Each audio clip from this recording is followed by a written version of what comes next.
تمہارے گھر والوں کے بارے میں، تمہارے خاندان کے بارے میں، تمہارے دکان کے بارے میں، تمہارے بزنس کے بارے میں، تمہارے جاب کے بارے میں کوئی غلط فہمیاں پھیلاتا ہے تو تم کیا کرتے ہو؟ خاموش بیٹھتے ہو، نظر انداز کر دیتے ہو اور اپنے کام میں لگ جاتے ہو؟ ایسا کرتے ہو؟ میں 100% پورا یقین کے ساتھ کہتا ہوں آپ خاموش بالکل نہیں بیٹھنے والے، بلکہ فوری ایکٹیو ہو جائیں گے اور وہ غلط فہمیاں دور کرنے کے لیے ہر ممکن وہ قدم اٹھائیں گے جس سے وہ غلط فہمیاں دور ہو جائے اور صحیح بات پہنچ جائے۔ جب یہ کام ہوگا تبھی آپ سکون کی سانس لیں گے۔ اس ٹیمپرری دنیا میں اپنے پرابلمز کے لیے جب آپ اتنا پریشان ہو سکتے ہیں، اس کے سولوشنز کے لیے رات دن ایک کرتے ہیں، تو میرا سوال یہ ہے کہ پھر اسلام کے بارے میں، اللہ کے بارے میں، محمد صلی اللہ علیہ وسلم کے بارے میں، صحابہ کے بارے میں، صحابیات کے بارے میں گھٹیا پن کی باتیں کی جاتی ہے تو پھر آپ کو اس وقت شرم نہیں آتی؟ پھر آپ اس وقت کیوں نہیں سوچتے؟ آپ اس وقت ہوشیار کیوں نہیں ہوتے؟ آپ اس وقت چین کی سانس کیسا لیتے ہیں؟ آپ جا کر اسلام کے بارے میں غلط فہمیاں کیوں نہیں دور کرتے؟ صحیح بات کے لیے کام کیوں نہیں کرتے؟ وہی ایمان کی کمی ہے، ذمہ داری کا احساس نہیں ہے۔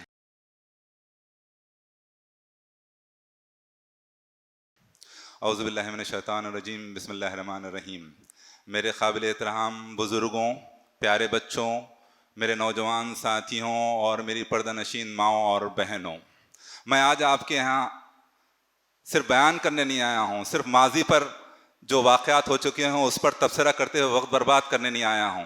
میں آج یہاں آپ کے سامنے ایک ایسا پروجیکٹ لے کر آیا ہوں جس پر ہم تمام مسلمانوں کو، جس میں مرد بھی شامل ہیں، جس میں ہماری مائیں بہنیں بھی شامل ہیں، ان سب کے ساتھ ہم کو مل کر اس پروجیکٹ پر کام کرنا ہے۔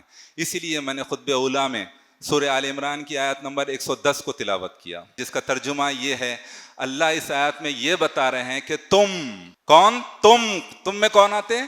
جو قرآن پڑھ رہے ہیں، جو ایمان والے ہیں، جو محمد صلی اللہ علیہ وسلم کی سنتوں پر عمل کر رہے ہیں، جو لوگوں تک اسلام پہنچا رہے ہیں، جو مسلمانوں کی اصلاح کر رہے ہیں، یہ تم کون ہے؟ بہترین امت ہے۔ بہترین امت کی ڈیزگنیشن دینے کے بعد، ذمہ داری دینے کے بعد اللہ تعالیٰ آگے کیا فرما رہے ہیں؟ تم بہترین اس لیے ہو کہ تم نیکی کا حکم دیتے ہو، برائی سے روکتے ہو، اس لیے بہترین ہو۔ اور اس آیت کا مفہوم مخالف یہ ہوگا کہ اگر تم یہ ذمہ داری نہیں نبھاؤ گے، کون سی ذمہ داری؟ تو تم بدترین بن جاؤ گے۔ اگر ہم حالات پر نظر دوڑائیں تو مسلمانوں کے حالات بدترین ہی نظر آتے ہیں، بہترین بالکل نظر نہیں آتے۔ ایک طرف دیکھیے، پہلے موب لنچنگ کے نام پر مسلمانوں کا قتل و غارت گیری کی جاتی تھی، اب کیا ہو رہا ہے؟ موب لنچنگ کے نام پر مسلمانوں کو جلا دیا جا رہا ہے، پراپرٹی کو سیدھا ختم کر دیا جا رہا ہے بلڈوزر کارروائی کے ذریعے۔ پہلے کیا ہوتا تھا؟ صرف معاشی بائیکاٹ کرنے کا اعلان ہوتا تھا، اب ہر 10-15 دن میں ہمارے بھارت دیش کے کسی نہ کسی سینٹرل مقام پر، کسی نہ کسی کونے میں کھلے عام یہ اعلانات ہو رہے ہیں کہ مسلمانوں کو قتل کرو، مسلمانوں کو مارو۔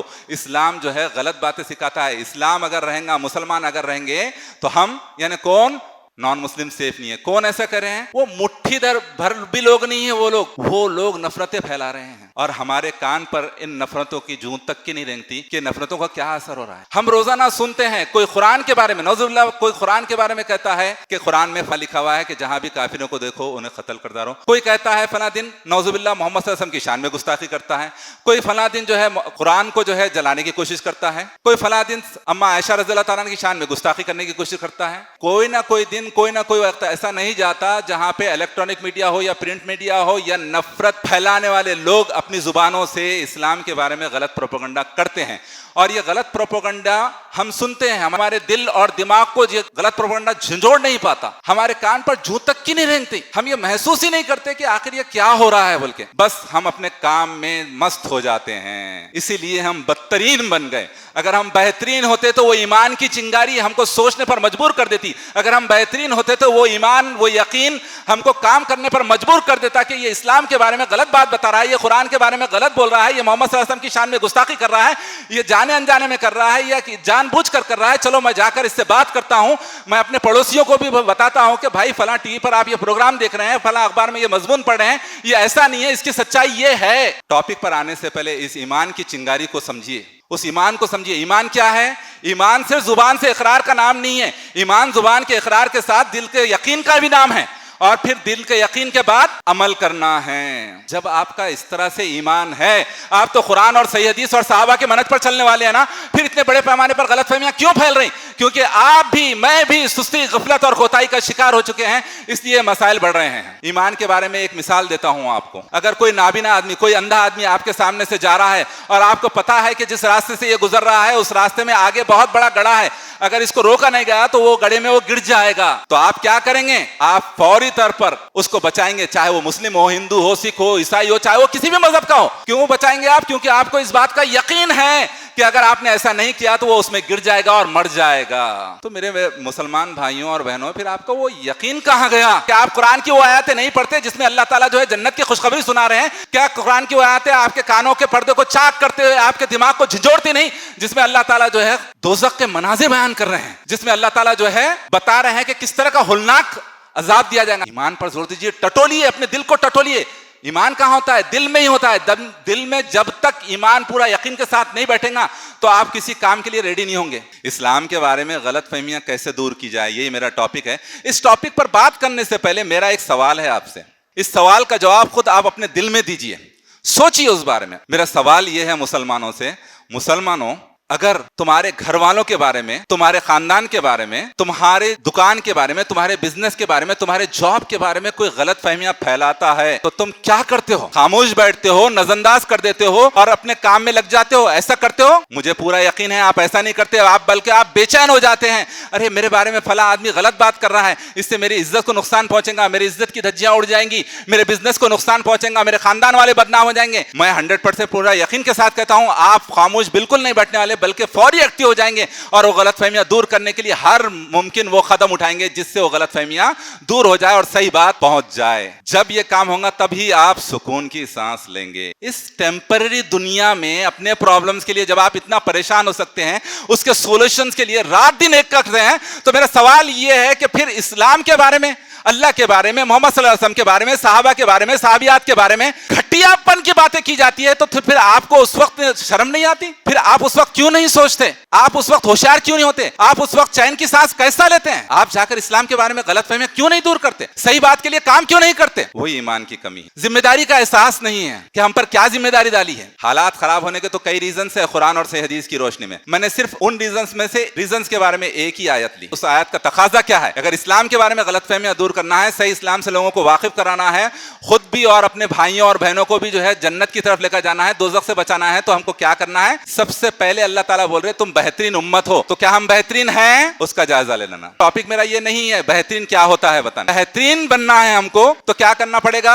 ہم کو اسلام کو بالکل ویسے ہی فالو کرنا پڑے گا جیسے اللہ نے بتایا. ایک آیت کو دوسری آیت سے سمجھایا, محمد صلی اللہ علیہ وسلم نے صحیح حدیث کے ذریعے کر کے عملی طور پر بتایا, اور اس قرآن اور اس صحیح حدیث کو صحابہ رضی اللہ تعالیٰ نے جیسے سمجھا, جیسا عمل کیا اور جیسا لوگوں تک پہنچایا, ویسا کرنا پڑے گا. ہم بہترین بن جائیں گے, لوگوں تک جو ہے پہنچانے والے بن جائیں گے. اور جب یہ کریں گے, یہ 3 اصولوں کے مطابق اصلاح کا کام اور دعوت کا کام ہوگا, تو اللہ کی مدد آئے گی. گمراہیوں سے بچنے کا بھی ایک ہی راستہ یہی ہے. لوگ پوچھتے ہیں کہ جب قرآن اور صحیح حدیث حق ہے تو پھر صحابہ کیوں ضروری ہے؟ تو ان کے سوال کو بھی جواب دے دیجئے کہ صحابہ رضی اللہ تعالیٰ عنہم اجمعین اس لیے ضروری ہے کہ جب قرآن جبرائیل علیہ السلام کے ذریعے محمد صلی اللہ علیہ وسلم کے قلب پر, دل پر اتر رہا تھا, تو اس وقت محمد صلی اللہ علیہ وسلم کی کیفیت کو کون دیکھ رہے تھے؟ صحابہ رضی اللہ تعالیٰ عنہم اجمعین دیکھ رہے تھے. محمد صلی اللہ علیہ وسلم سے بے نفس نفیس کس نے دین حاصل کیا؟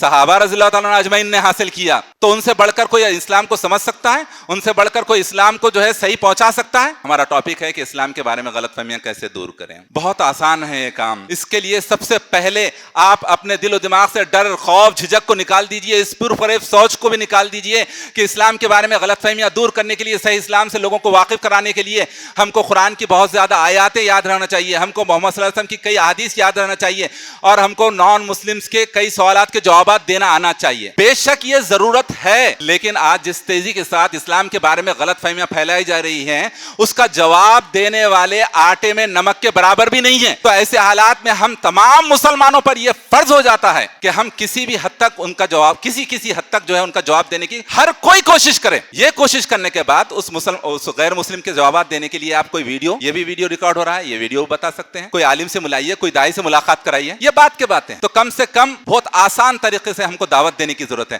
اپنے غیر مسلم بھائیوں, بہنوں اور دوستوں کو بتائیے مسلمان جو ہے اللہ کس کو کہتے ہیں, محمد صلی اللہ علیہ وسلم کون ہے. اگر محمد صلی اللہ علیہ وسلم کو نبی مانے تو کیا ہوتا, نبی نہیں مانے تو کیا ہوتا. ان کو بتائیے مرنے کے بعد کوئی پرو جنم نہیں ہے. دنیا کی میجارٹی اس وہم میں مبتلا ہے, اس شک میں مبتلا ہے کہ جو ہمارا پرو جنم ہوگا, ہمارے ساتھ جنم ہوں گے. ان کو بتائیے قرآن اور صحیح حدیث کے مطابق پرو جنم نہیں ہے. قرآن اور صحیح حدیث کے مطابق صرف یہی ہے کہ آپ کو مرنے کے بعد یا تو دوزخ ملے گی یا جنت ملے گی. یہ تین باتیں بتا سکتے ہیں ہم. اور یہ تین باتیں کیسے بتانا؟ یہ نہیں بتانے کی وجہ سے کیا ہو رہا معلوم؟ اسلام دشمن طاقتوں کو موقع مل رہا. اسلام دشمن طاقتوں میں بہت زیادہ لوگ نہیں ہیں, ان کو انگلیوں پر بھی گنا جا سکتا. اتنے کم لوگ ہیں اور اتنی بڑی تعداد میں ان کے سامنے مسلمان مجبور لاچار بن کے کھڑے ہیں. وہ طاقت, وہ اسلام دشمن طاقتیں کیسے کام کر رہے ہیں معلوم؟ اسلام دشمن طاقتیں یہ بتانے میں, غیر مسلموں کی میجارٹی کے دل و دماغ میں یہ بتانے میں کامیاب ہو چکے ہیں کہ اسلام 1450 سال پرانا مذہب ہے. اسلام شروعات سے نہیں ہے. محمد صلی اللہ علیہ وسلم نے نعوذ باللہ اسلام کی بنیاد رکھی. وہ لوگ یہ بات بٹھانے میں کامیاب ہو گئے ہیں.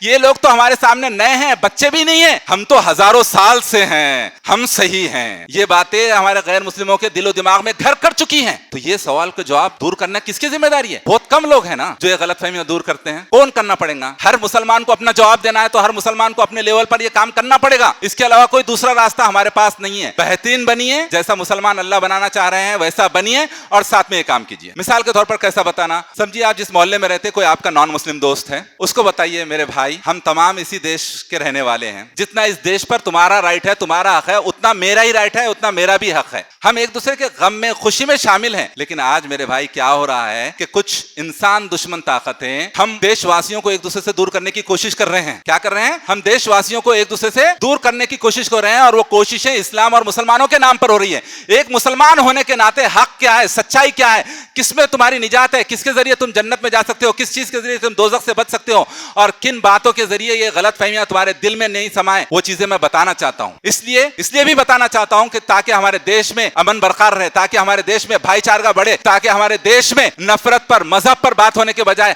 ہمارے دیش میں ڈیولپمنٹ پر بات ہو, ہمارے دیش میں روزگار پر بات ہو, تاکہ ہمارے دیش کے نوجوان دوسرے دیشوں میں جا کے پڑھائی حاصل نہ کرے, تاکہ ہمارے دیش کے نوجوان یہیں پہ روزگار حاصل کرے بلکہ دوسرے ممالک کے لوگ بھی یہاں پہ آئے. یہ کب ہوگا؟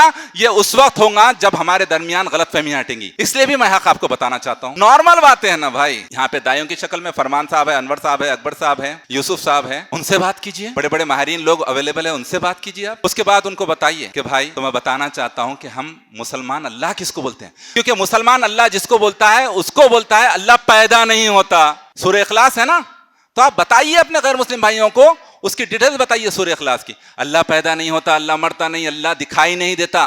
یعنی شرک کی جڑوں کو کاٹیے. آپ بتائیے وہ کس کی پوجا کر رہے ہیں. اب ان کو اس کے نفی میں اس کے اپوزٹ بتانا کہ ہم مسلمان اللہ ان کو کہتے ہیں کہ اللہ پیدا نہیں ہوتا, اللہ مرتا نہیں, اللہ دکھائی نہیں دیتا, اللہ کا کوئی روپ نہیں ہے, اللہ کا کوئی اوتار نہیں ہے, اللہ انسانوں جیسا نہیں ہے, اللہ کی کوئی درگاہ بھی نہیں ہے, اللہ کی کوئی درگاہ بھی نہیں ہے, اللہ کو کھانے پینے کی ضرورت نہیں ہے, اللہ کوئی ماں نہیں ہے, بیوی نہیں ہے, بیٹا نہیں ہے, بھائی نہیں ہے, بہن نہیں ہے, اللہ زمین پہ نہیں آتا, اللہ نے ہی بڑی زمین بنائی ہے, اللہ نے ساتوں آسمان بنایا, اللہ نے سمندر بنایا, اللہ نے یہ ہوا بنائی جو دکھتی نہیں, اس میں سے ناک جو ہے صرف آکسیجن لیتی ہے, دوسرے زہریلے مادے نہیں لیتی. اللہ نے یہ سمندر بنائے, تالاب بنائے, تمام چیزیں بنائے.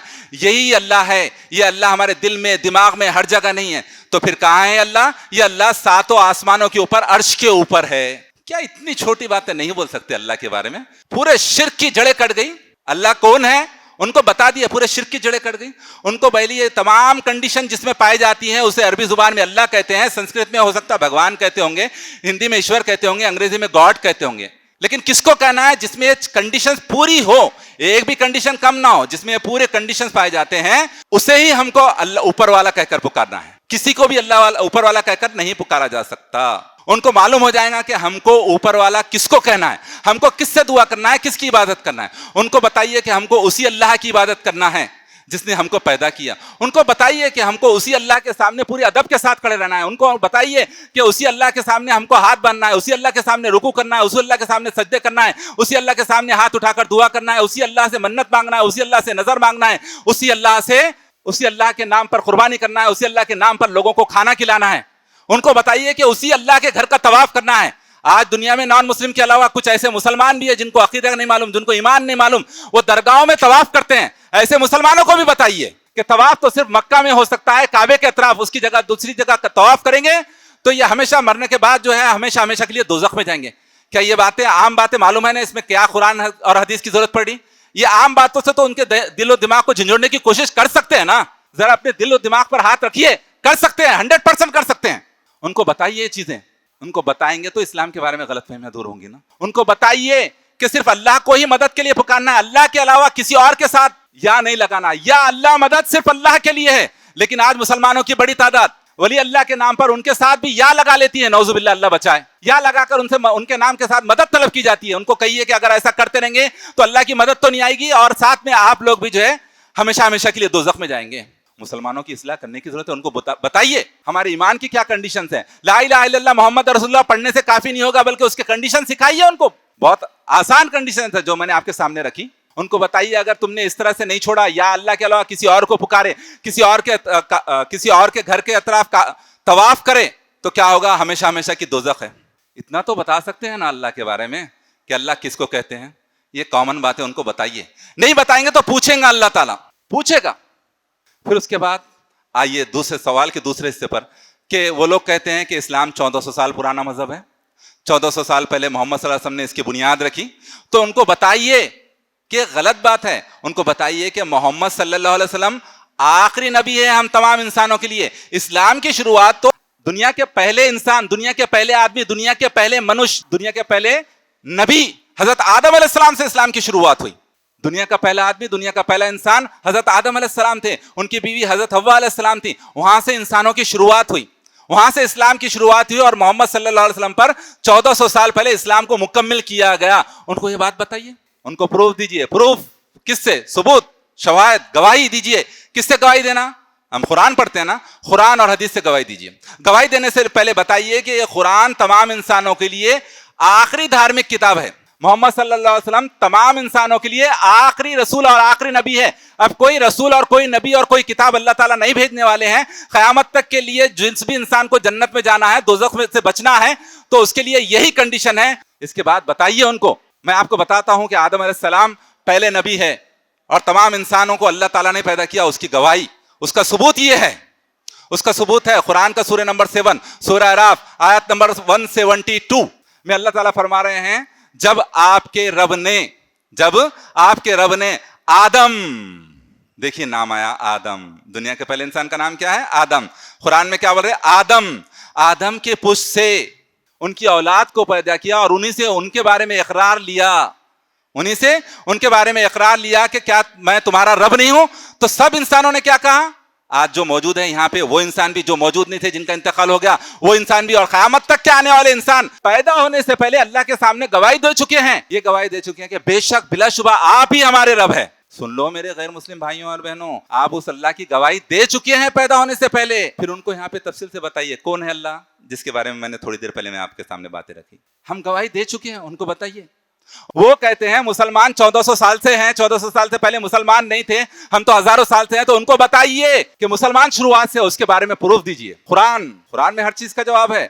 قرآن کا سورہ نمبر 22، سورہ کا نام ہے سورہ حج آیت نمبر 78. اس میں اللہ تعالیٰ کیا کہہ رہے ہیں؟ تم سے پہلے بھی ہم نے نام مسلم رکھا تھا اور اس قرآن میں بھی ہم نے تمہارا نام مسلم رکھا ہے. اللہ اکبر، پورے آیت مل گئی. قرآن سے پہلے بھی نام مسلم رکھا گیا تھا. یہ آیت سے کیا ظاہر ہو رہی ہے؟ ان کو بولیے جو یہ سوال کر رہے ہیں نا کہ 1400 سال پرانا مذہب ہے بول کے، ان سے بولیے کہ 1400 سال پہلے بھی ہمارا نام، لوگوں کا نام مسلم رکھا تھا. اللہ تعالیٰ نے کس کا نام رکھا تھا؟ اللہ نے قرآن سے پہلے جو کتابیں نازل کی تھی اور ان کتابوں پر جن لوگوں نے ایمان لایا تھا، وہ ایمان لانے والوں کو کیا کہتے تھے؟ مسلم ان کا نام تھا. وہ مسلم آدم علیہ السلام بھی تھے. وہیں سے مسلمان کی شروعات ہوئی، وہیں سے اسلام کی شروعات ہوئی اور اسلام کو محمد صلی اللہ علیہ وسلم پر مکمل کر دیا گیا. ان کو یہ قرآن کی آیتوں کے ساتھ ساتھ صحیح حدیث سے بھی واقف کروائیے.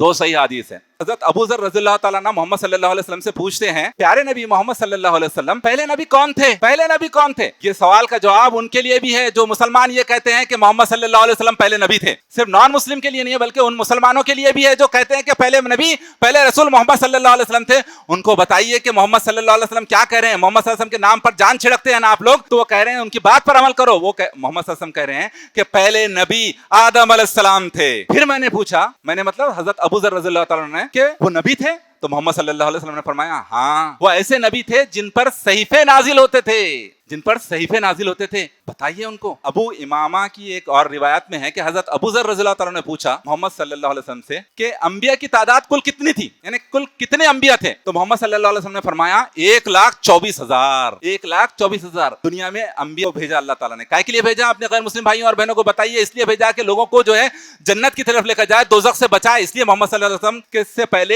1,24,000 میسنجر کو دنیا میں بھیجا گیا. سورہ احزاب سورہ نمبر 33 آیت نمبر 40 میں ہے کہ محمد صلی اللہ علیہ وسلم رسول ہیں اور آخری نبی ہیں. اس سلسلے کو قرآن کی اس آیت کو جو ہے ایک حدیث کے ذریعے سنائیے کہ صحیح حدیث ہے. محمد صلی اللہ علیہ وسلم کا ارشاد مبارک ہے کہ ایک گھر ہے, اس گھر میں اینٹ کی ایک جگہ خالی ہے اور وہ اینٹ اس جگہ لا کر رکھ دی جاتی ہے تو وہ گھر بن جاتا ہے.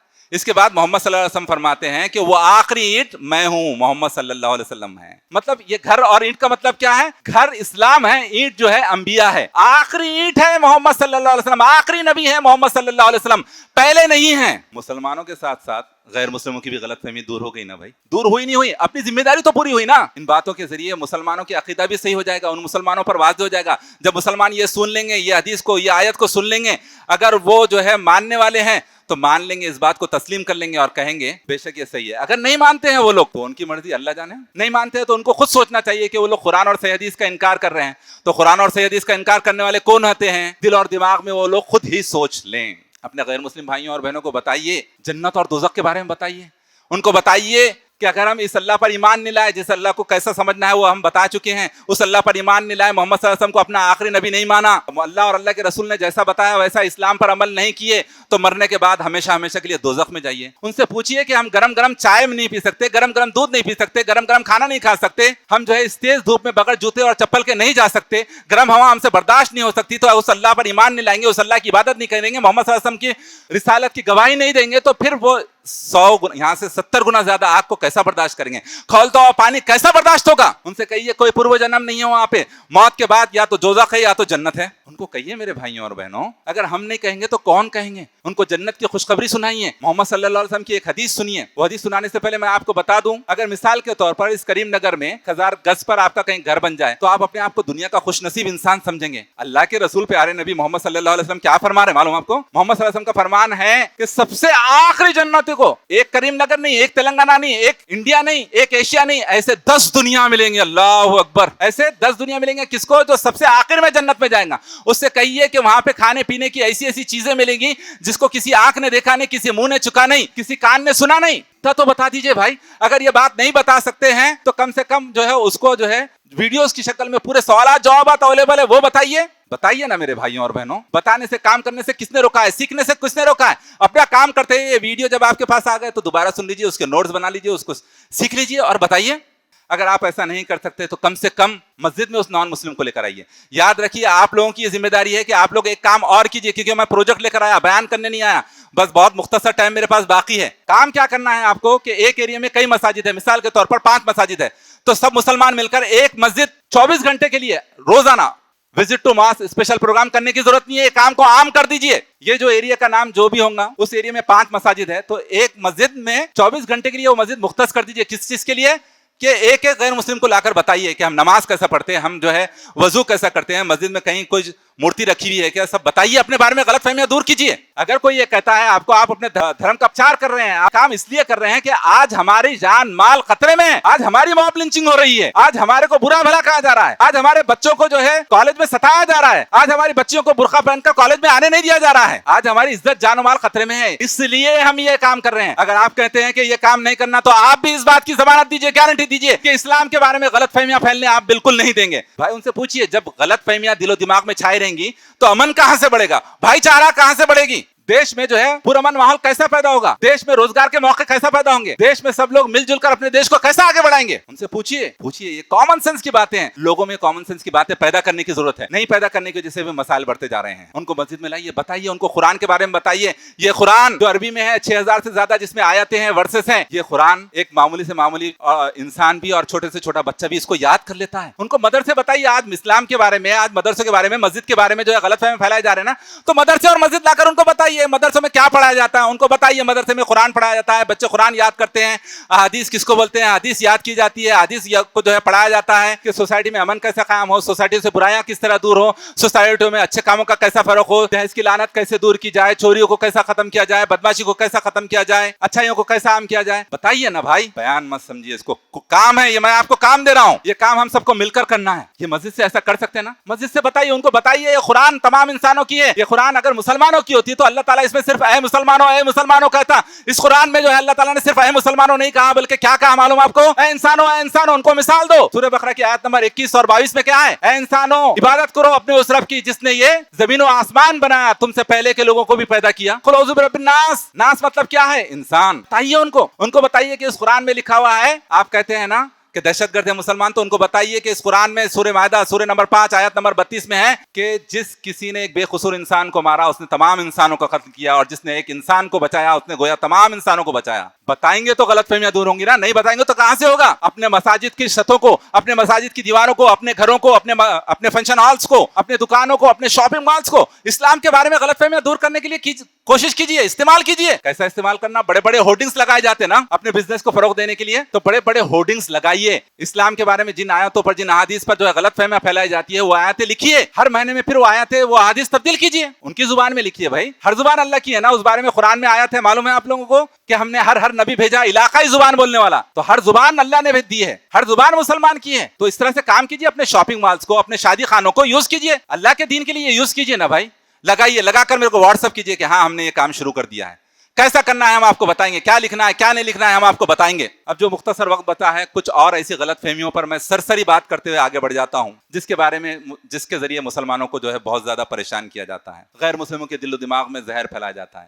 ایک مسئلہ ہے حجاب کا, برقعے کا, جو آج کل پھر دوبارہ جو ہے منظر عام پر آ چکا ہے اور اس بارے میں کیس سپریم کورٹ میں چل رہا ہے. یہ مسئلہ کیوں پیدا ہوا؟ کیا صرف نان مسلم نے اس مسئلے کو چالا؟ اس مسئلے کے ذمہ دار مسلمان بھی اتنے ہی ہیں. نان مسلم کہہ رہا ہے کہ بھائی برقع پہننا ضروری ہے نا, فرض ہے نا, اس کے بغیر آپ گھر سے نہیں نکلتے, تو نماز بھی تو فرض ہے. کتنے مسلمان مسجد میں نماز پڑھتے ہیں بتاؤ؟ بول رہا صحیح پوچھ رہا. ہم کیا بتا رہے ہیں؟ ہم بتا رہے نہیں نا, ہم کچھ بھی نہیں بتا رہے.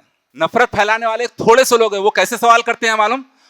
مسلمان مرد کو تو آزاد چھوڑ دیا گیا ہے, مسلمان مرد سے تو کوئی پوچھتے نہیں ہے. عورت جب اپنے کپڑے پہن لیتی ہے تو پھر اس کو پردہ کرنا, حجاب پہننا یا برقع پہننا یا چادر اوڑھنا کیوں ضروری ہے؟ عورتوں کے لیے یہ ہے تو مسلمان مردوں کے لیے کیا ہے؟ ان غیر مسلموں کو بتائیے کہ بھائی سب سے پہلے مردوں کو ہی پردے کا حکم دیا گیا, اس کے بارے میں قرآن اور صحیح حدیث سے دلائل دیجیے ان کو بتائیے. قرآن سورہ نور لیجیے, دلائل لیجیے, ثبوت. قرآن سورہ نمبر 24, سورہ کا نام ہے سورہ نور, آیت نمبر 30 اور 31 میں اللہ تعالیٰ کیا بتا رہے ہیں معلوم آپ کو؟ غور سے سنیے. اللہ تعالیٰ بتا رہے ہیں اے مسلمان مردوں اپنی نظروں کو نیچے رکھو اور اپنی شرمگاہوں کی حفاظت کرو. پھر کہہ رہے ہیں مسلم عورتوں, مسلم خواتین اپنی نظروں کے نیچے رکھو, اپنی عصمت میں فرق مت آنے دو اور اپنے براؤ سنگار کو ظاہر نہ کرو, اپنے سینے پر اوڑھنیوں کے آنچل ڈالے رہو. یہ کس میں بتا رہے؟ سورہ نور آیت نمبر 30 اور 31 میں اللہ تعالیٰ یہ بتا رہے ہیں. ان کو بتائیے قرآن میں تو ایسا ہے, قرآن میں یہ حکم ہے. اور ایک بات میں آپ کو بتاؤں اسی سلسلے میں, ایک آیت سورہ احزاب سورہ نمبر 33 آیت نمبر 59 میں اللہ تعالیٰ حکم دے رہے ہیں. کیا حکم دے رہے ہیں؟ اے نبی, پیارے نبی محمد صلی اللہ علیہ وسلم اپنے بیویوں اپنے بیٹیوں اور مسلمان عورتوں سے کہہ دو کہ اپنے اوپر چادریں لٹکا لیا کرے, اپنے اوپر چادر لٹکا لیا کریں. ان 3 آیاتوں سے کچھ باتیں ہم کو سمجھ میں آتی ہے. وہ بات یہ ہے کہ قرآن میں اور صحیح حدیث میں عورت کو چھپانے کے لیے, حجاب کرنے کے لیے جو کنڈیشنز بتائی گئی ہیں وہ کنڈیشنز برقع پہننے یا چادر اوڑھنے سے پوری ہوتی ہیں. اور دوسری بات یہ سمجھ میں آتی ہے کہ برقع ایسا ہو جس سے جسم کی بناوٹ ظاہر نہ ہو. تیسری بات یہ سمجھ میں آتی ہے کہ برقع ایسا ہو جس سے جسم کے اندر جو کپڑے ہم نے پہنے ہیں وہ دکھائی نہ دے. چوتھی بات یہ سمجھ میں آتی ہے کہ برقع ایسا ہو جس سے جسم کے اندر ہم نے جو زیورات پہنے ہیں وہ ظاہر نہ ہو. اور ہمارے غیر مسلم بھائیوں اور بہنوں کو برقع اور کپڑوں میں فرق بھی بتائیے. ان سے کہیے کہ کپڑے اٹریکشن کا باعث بنتے ہیں اور برقع اس اٹریکشن کو چھپاتا ہے. سمجھدار انسان کے لیے اتنی باتیں بات کو سمجھنے کے لیے کافی ہے. کچھ مگر مچ کے آنسو بہانے والے مرد و خواتین جب یہ دیکھتے ہیں کہ ان کی دال نہیں گل پا رہی ہے تو وہ کیا کہتے ہیں کہ پردہ تو تعلیم اور ترقی کی راہ میں رکاوٹ ہے. تو ان سے کہیے کہ جب 1400 سال پہلے اللہ نے تمام انسانوں کو جنت میں لے جانے اور دوزخ سے بچانے کے لیے آخری دھارمک کتاب حضرت جبرائیل علیہ السلام کے ذریعے تمام انسانوں کے آخری نبی محمد صلی اللہ علیہ وسلم پر نازل کی, تو اس کی پہلی آیت, پہلی ورس تھی علم کے بارے میں, تعلیم کے بارے میں. کیا تھی؟ اقرأ باسم ربک, پڑھ اپنے رب کا نام لے کر. کیا تھی؟ پڑھ اپنے رب کا نام لے کر. تو پھر یہ تعلیم میں کیسے پیچھے ہو سکتا ہے یہ مذہب؟ ان کو بتائیے 1450 سال پہلے محمد صلی اللہ علیہ وسلم پر جب قرآن کی آیت نازل ہو رہی تھی تو اس وقت سب سے پہلے اسلام قبول کرنے والی آپ کی پہلی بیوی حضرت خدیجہ رضی اللہ تعالیٰ عنہ تھی. اگر اسلام ترقی کے معاملے میں رکاوٹ کا باعث بنتا تو وہ ترقی یافتہ بزنس وومن, اس وقت اس علاقے کی سب سے مشہور بزنس وومن تھی حضرت خدیجہ رضی اللہ تعالیٰ عنہ, پھر وہ اسلام قبول نہیں کرتی. ایسا ہوتا تو وہ اسلام قبول نہیں کرتی. اپنے غیر مسلم بھائیوں اور بہنوں کو بتائیے اگر اسلام تعلیم کی راہ میں ترقی کی راہ میں رکاوٹ ہوتا تو مرد صحابہ کس کو بولتے ان کو بتائیے جنہوں نے محمد صلی اللہ علیہ وسلم کے ہاتھوں پر اسلام قبول کیا. وہ صحابہ ہم تمام انسانوں کے آخری نبی, بار بار بولیے آخری نبی, تاکہ ان کے ذہن میں بات یہ کھٹکے کہ یہ آخری نبی ہے. اس کا مطلب یہ ہے کہ اس سے پہلے بھی اللہ نے اوپر والے نے نبیوں کو رسولوں کو بھیجا ہے. آخری نبی محمد صلی اللہ علیہ وسلم کی بیوی حضرت عائشہ صدیقہ رضی اللہ تعالی عنہا سے قرآن اور صحیح حدیث کا علم حاصل نہ کرتے. اگر مسلمان خواتین کے لیے پردہ تعلیم اور ترقی کی راہ میں رکاوٹ ہوتا تو آج اتنی بڑی تعداد میں, کروڑوں کی تعداد میں مسلم خواتین پڑھی لکھی نہ ہوتی. اگر پردہ تعلیم اور ترقی کی راہ میں رکاوٹ ہوتا تو آج بڑی تعداد میں آپ ہاسپٹلز میں باحجاب خواتین کو, باحجاب نرسز کو, کالج میں باحجاب ٹیچر کو, باحجاب پروفیسر کو, دوسرے ڈپارٹمنٹ میں برقع پہنی ہوئی, حجاب کی ہوئی, چادر اوڑھی ہوئی مسلم خواتین کو آپ نہیں دیکھتے. اگر یہ برقع پہنی ہوئی خواتین, برقع پہنی ہوئی مسلم مائیں اور بہنیں پڑھی لکھی نہ ہوتی تو آج زمانے نے اتنی ترقی نہیں کی ہوتی, کیونکہ اس ترقی کی شروعات مسلمانوں سے ہی ہوئی تھی. اگر پردہ تعلیم اور ترقی کی راہ میں رکاوٹ ہوتا, اگر پردہ تعلیم اور ترقی کی راہ میں رکاوٹ ہوتا تو آج بڑی تعداد میں مسلمان سائنٹسٹ نہ بنتے, بڑی تعداد میں زمانے نے اتنی ترقی نہ کی ہوتی تھی, بڑی تعداد میں مسلم بچیاں اتنا پڑھتے نہیں تھے, کیونکہ پہلی درسگاہ پہلا اسکول بچوں کا کون ہے؟ ماں ہی ہے. تو اتنی بنیادی باتیں, اتنی باتیں ان کو بتانے کے لیے کافی ہیں. اس کے ساتھ یہ بھی بتائیے, یہ بھی غلط فہمی پھیلائی جاتی ہے کہ اسلام تلوار کی نوک پر پھیلا ہے, تو ان کو کہیے کہ اللہ تعالیٰ نے قرآن میں واضح کر دیا ہے کہ کیا واضح کر دیا ہے کہ اسلام قبول کرنے میں کوئی زبردستی نہیں ہے, دین میں کوئی زبردستی نہیں ہے, اس میں نیکی اور بدی کو کھول کھول کر بیان کر دیا گیا ہے. جو چاہے قبول کرے, جو چاہے نہیں کرے. تو پھر زبردستی تلوار کی نوک پر کیسا پھیلتا بھائی؟ ان کو بتائیے کہ محمد صلی اللہ علیہ وسلم کا ایک واقعہ بتاؤ کہ محمد صلی اللہ علیہ وسلم نے اپنی زندگی میں تلوار کے ذریعے کسی کو اسلام قبول کرایا ہو. ایک واقعہ بتاؤ کہ صحابہ رضی اللہ تعالیٰ اجمعین نے کبھی ایسا کیا ہو. نہ آپ ماضی میں بتا سکتے ہیں, نہ موجودہ حالات میں بتا سکتے ہیں, نہ قیامت تک کیا آپ یہ واقعہ بتا سکتے ہیں. ان سے بتائیے کہ اگر اسلام تلوار کی نوک پر پھیلا ہوتا تو آج بھارت دیش پورا کا پورا مسلمان ہوتا. ان سے پوچھئے بھارت دیش پر کتنے 100 سال تک مسلمانوں نے حکومت کی, وہ کہیں گے 800 سال سے زیادہ تک. تو پھر اتنی بڑی تعداد میں غیر مسلم کیسے ہیں بھائی؟ ان کو سوچنے والا بنائیے, ان سے سوال کیجیے. سوال کرنے سے آدمی سوچنے والا بنتا ہے, سمجھنے والا بنتا ہے, اس میں سمجھنے کی طاقت پیدا ہوتی ہے. بتائیں گے تو مسائل ہوں گے. ان سے پوچھیے بھائی, میں آپ کے سامنے ہوں, زندگی میں آپ کے سامنے ہوں, کبھی کوئی ایسا مسلمان آیا محلے کا یا گاؤں کا کہ آپ کے سامنے آ کر اس نے تلوار اٹھا لی, بندوق تان دی, اسلام قبول کرو نہیں تو میں تمہیں مار دوں گا؟ نہیں ہوا نا. تو پھر اسلام تلوار کی نوک پر کیسا پھیلا؟ چند باتیں غور سے سن لیجئے. 4 شادیوں پر بھی بڑے سوالات کیے جاتے ہیں, 4 شادیوں کے بارے میں بڑے سوالات کیے جاتے ہیں. کہتے ہیں کہ مسلمان جو ہے 4 شادیوں کے ذریعے کتنے کے بچے پیدا کر لے رہے ہیں اور اپنی آبادی بڑھا لے رہے ہیں. تو ان غیر مسلم بھائیوں اور بہنوں کو بتائیے 4 شادی کے بارے میں اللہ تعالیٰ قرآن میں کیا فرما رہے ہیں. سورہ نساء سورہ نمبر 4 آیت نمبر 3 میں اللہ تعالیٰ کا ارشاد مبارک ہے. کیا بتا رہے ہیں اللہ تعالیٰ کہ اگر تم کو اندیشہ ہو کہ تم ان کے ساتھ انصاف نہیں کر پاؤ گے تو ان عورتوں میں سے جو تم کو پسند ہو ان میں سے 2 3 4 سے نکاح کر لو. اگر تم ان کے ساتھ بھی ناانصافی کر سکنے کا اندیشہ ہے تو پھر ایک ہی بیوی پر اکتفا کرو. ان کو اسی سورہ کی آیت نمبر 129 بتاؤ کہ تم بیویوں کے ساتھ پوری انصاف بالکل بھی نہیں کر سکتے. اگر تم چاہے تو بھی نہیں کر سکتے. ایک بیوی کی طرف اتنا نہ جھک جاؤ کہ دوسری کو لٹکتا ہوا چھوڑ دو. ان کو بتاؤ, کم سے کم 2 آیتیں تو بتاؤ. ان 2 آیتوں کے ذریعے ان کے سامنے ثابت ہو جائے گا کہ اللہ تعالیٰ اس میں خود بتا رہے ہیں 4 شادیاں کرنے والوں کے لیے کس چیز کا خیال رکھنا ہے. اگر جو انسان 4 شادی نہیں کرتا ہے تو اس کو ایک بیوی پر اکتفا کرنا ہے. ان سے پوچھئے جو آبجیکشن کرتے ہیں, جو آبجیکشن کرنے والوں میں مسلمان اور نان مسلم دونوں شامل ہیں. اب آپ سوچیں گے مسلمان کیسا ہے؟ دوسری شادی میں کوئی مسلمان مرد اگر دوسری شادی کرنا چاہتا ہے تو اعتراض ہوتا ہے نا. اعتراض کرنے والی اپنی ماں, اپنی بیوی, اپنی بیٹی, اپنی بہن ہی ہوتی ہے. یہ اعتراض کرنے والے سے پوچھئے جو طلاق شدہ ہے, جو بیوہ ہے, جس کا خلا ہو چکا ہے, اس کا کیا ہوگا؟ اس سے کون شادی کرے گا؟ کیونکہ ایک شادی کرو بول رہے, اس کے بعد دوسری شادی نہیں کرو بول رہے. آپ کا بھائی, آپ کا بیٹا, آپ کا باپ, آپ کا شوہر دوسری شادی کرنے کا اہل ہے, اس میں وہ تمام کنڈیشن پائی جاتی ہیں, تو پھر آپ اسے دوسری یا تیسری یا چوتھی شادی جس کی اجازت دی گئی ہے وہ کرنے سے کیوں روک رہے ہیں؟ ان مسائل کا حل کیا ہوگا؟ ان سے پوچھئے جس خاتون کو بچے نہیں ہو رہے تو وہ مرد, وہ شوہر اپنی نسل بڑھانے کے لیے کیا کرے؟ وہ دوسری شادی کرے یا زندگی بھر بغیر بچوں کے لیے کہ گزر جائے؟ ان سے پوچھئے اگر عورتوں کی آبادی مردوں کے مقابلے میں بڑھتی جائے اور مرد صرف ایک ہی شادی پر جو ہے اکتفا کرے تو پھر جن کی شادیاں نہیں ہوئی ان عورتوں کا کیا ہوگا؟ کیونکہ آپ دوسری تیسری چوتھی کسی کو بیوی بننے دینا نہیں چاہ رہے نا, تو کیا ہوگا؟ مسلم عورتوں سے کہیے, اپنی ماں بہنوں سے بتائیے کہ اس کے نقصانات کیا ہیں.